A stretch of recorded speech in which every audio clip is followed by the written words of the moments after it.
What is up, guys? So today I'm going to be live reacting to VP's indicator profile series. This time he's using the Vortex indicator, which is actually my confirmation 1 indicator I use in my own trading.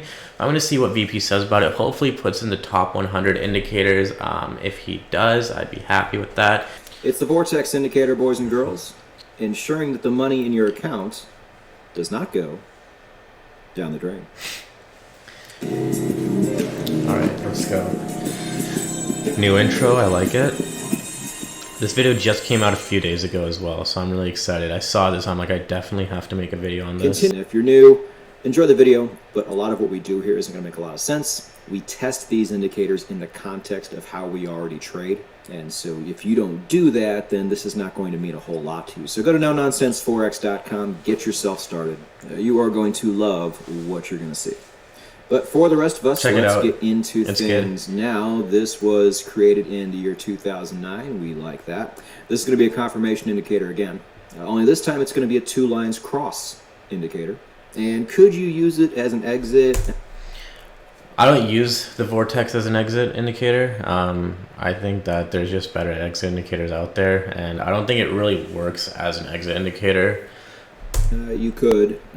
I don't think it's the best idea. Yeah. It's going to look like in a few examples that you really could use this as an exit, but I think long term it's not the move. But let's go ahead and take a look at it, shall we? Now, very nice and easy to see, and you might say this looks a bit like the absolute strength. Oh yeah, that's right. The standard indicator version or the histogram version.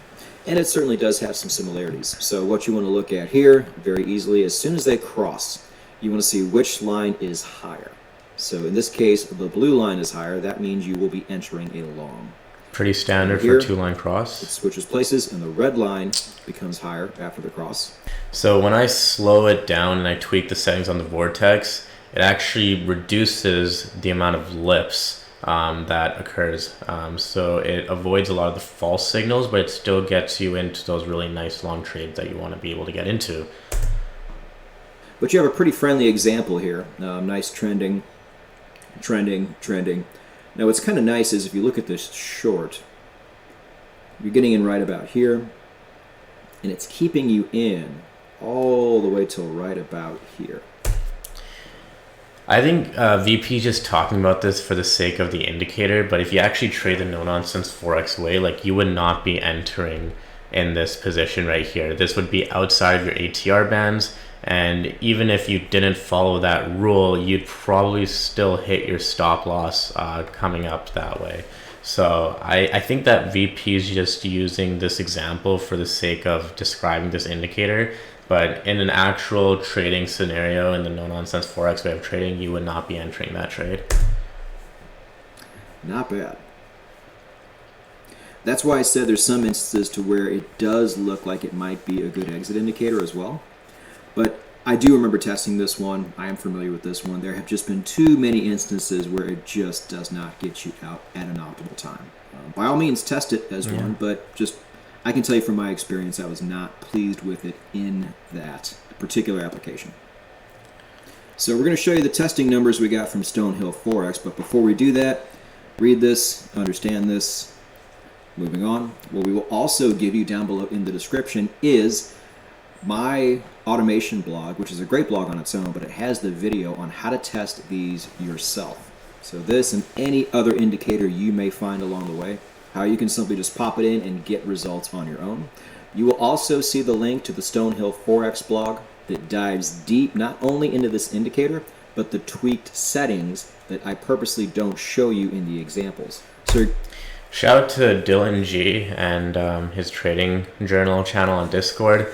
I learned a lot from that based off like coding on TradingView and using Pine Editor to basically backtest my indicators automatically, so I don't actually have to do it one by one.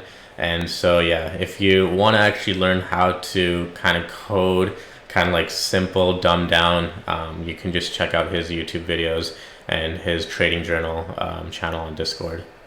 Let's move on to the Euro USD. Pretty good here. In particular on the daily, pretty good on its own. But something really interesting here from the default to the tweaks. This is not quite a double, but it's close. But he was able to get this by just simply tweaking things one level higher than they already were, and keep the same amount of trades. This is something you just don't see with testing very often. I thought that was interesting because remember, I used to always test these things by hand, and rarely would this phenomenon ever happen to me. But in one tiny little tweak upwards, he was able to get almost double the ROI, which I thought was really cool. Now on to gold, which... The one thing I don't really like about this is that the time period is so small. Like usually when you're backtesting like years of data, right? 3 years, 5 years, 10 years. So the fact that they're only backtesting 1 year or 3 months, like the ROI, it's really not significant, I think. And even just by like judging like the default settings to basic tweaks, I really don't think that 1 year gives you enough of a control or enough data to be able to kind of say which one is better. I have tweaked it and I've slowed it down quite a bit to be able to perform better than its default settings. But I really wish they would have used a longer time period. Historically, in this indicator profile series has always been the wild card, and today is no different. So pretty nice after the tweaks on the daily. On the 4 hour is where things get squirrely, as they have in the past. Just couldn't find anything good. This thing just does not give you much as a gold trader. Is what it is. Now on to Bitcoin. Better results after the tweaks, and still gives you what I'm not sure why it said NA for golds. Like that just means that no trade was placed. So I'm not sure why it said NA. Like if there should have been trades placed, and if it wasn't a loss on the tweaks, then it should have still been on the testing. Even if it performed worse than default. So I'm not sure why it said NA for gold. I think is a decent number of trades for the year, especially if that number goes down after you start adding other indicators and you trade other pairs, which you should. I thought these results were pretty ugly to begin with, but just with a little bit of effort, you can make them better. This is really exciting for me because I'm using the same indicator and the same sort of system on trading crypto. So you can check out my other videos as well where I'm trading crypto if you haven't already. But yeah, I do think that tweaking it and slowing the Vortex indicator down is going to give you better results than just using the default. A lot better right away. So this has been your indicator profile series for the week. If you like what we're doing and you like the fact that we have been consistently cranking these out every week, please hit the like button down below, let us know, and then subscribe. Hit the bell, don't miss any of these. We got indicator videos, we have trading videos, we have podcast episodes, we have a lot going on. In an environment where trading is very good and the potential investment opportunities can be even better. So don't miss a thing. I'll see you soon, and go get it. I love that go get it at the end. Okay, yeah, make sure you check out VP's content. That's literally the reason why I started making these videos. So it looks like when they're tweaking the Vortex indicator, they're actually slowing it down, which is kind of what I expected. 40, 15, 22, 43, yeah. So they're hovering around, I usually keep mine around 24. And so, yeah, it's kind of average over there. Looks like the ROI is pretty good, but like I said, with the 1 year, it really doesn't give you enough information. You have to back test this over years and years on, on more pairs than just what they're doing. But I think this gives you a good idea on what it's about.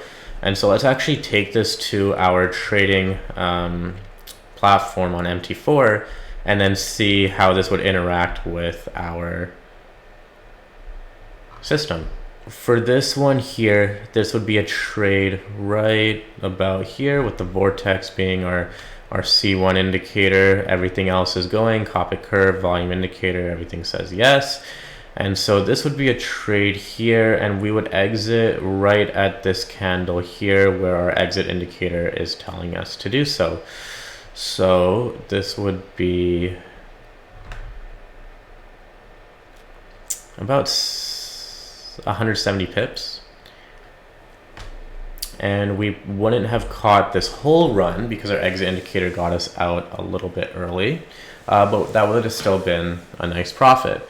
And that's a good example as to how this indicator would work in the no-nonsense Forex way of trading. But that's going to be the end of this video. If you guys like this video, let me know in the comments below, and as always, have a good day.